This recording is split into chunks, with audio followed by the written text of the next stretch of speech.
నా service period అయిపోయింది.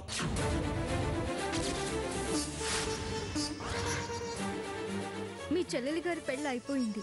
తన అత్తారింటికి వెళ్ళిపోయింది. నాకింకిక్కడ పని లేదు. ఇంకా నేను ఇంటికొచ్చి పనిచేస్తే డబ్బుకు కకుర్తి పడి ఆత్మాభిమానాలు చంపుకొని వచ్చిందాన్ని అవుతాను. అది మాలాంటి మధ్యతరగతి వాళ్ళకి గొప్పగా చెప్పుకునే ఆస్తి అదొక్కటే. దాన్ని పోగొట్టుకోదలుచుకోలేదు.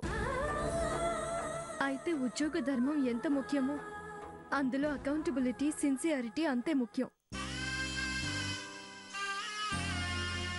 అందుకే సిన్సియర్గా మీ లెక్క మీకు అప్పగించి వెళదామని వచ్చాను.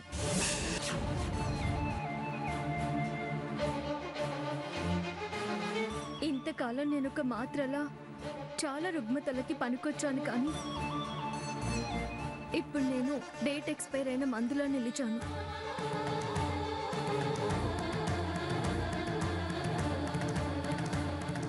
అది వాడకంలో పెడితే రియాక్షన్స్ వస్తాయి.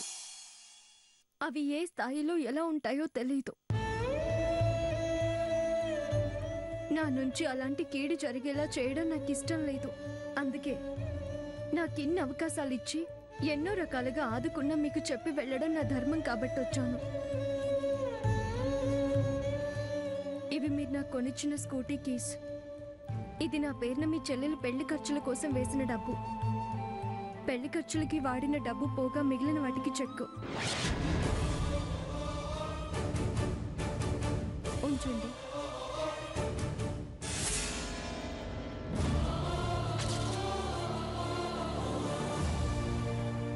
నాకు పర్మనెంట్గా సెలవిప్పించండి.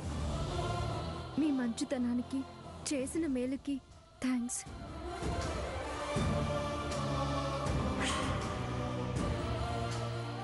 వస్తాను.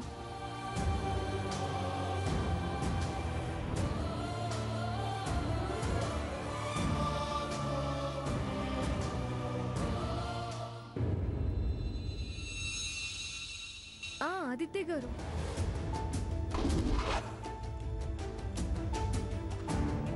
మీరు మాకు చేసిన ఆర్థిక సాయాలకి మీరు మంచివారని పొగిడి చెల్లు చేసి వెళ్ళిపోవడం లేదు. మా ఆర్థిక స్థితి మీకు తెలుసు.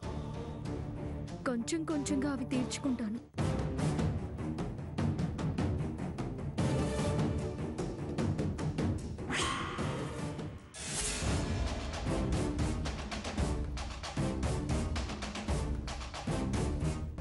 ఎందుకండి ఇంకా మీరలా ముసిముసి నవ్వులు నవ్వుకోవడం? స్వేచ్ఛగా, హ్యాపీగా, పైకి ఫ్రీగా నవ్వుకోవచ్చు.